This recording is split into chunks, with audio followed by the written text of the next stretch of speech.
Nagbibidahan daw. Nagbibidahan. Tatlong nasyon.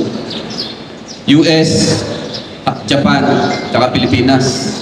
Sabi ng US, mabilis ang responde sa amin sa US. Kasi you dial 911, within 5 minutes, andun ang pulis. 3 to 5 minutes, andun yung pulis. Pag may nangyaring krimen. Sabi naman ng Hapon, mas mabilis kami. Kasi merong Kuban system. Alam siya, nakapunta na to sa Japan. Diba? Bawat kanto, may Kuban na pulis. Less than a minute, sabi niya. Ando doon na yung pulis pag may nangyaring krimen. Kasi nga Kuban system. Nasa kanto po yung mga pulis nila. Siyempre, hindi papatalo ang Pilipino. Bago mangyari ang krimen, ando ng pulis. Sabi ng Pilipino. Kung titignan po natin sa negative side, baka involved yung pulis. Ano? Kasi bago nangyari yung krimen, doon na yung pulis eh.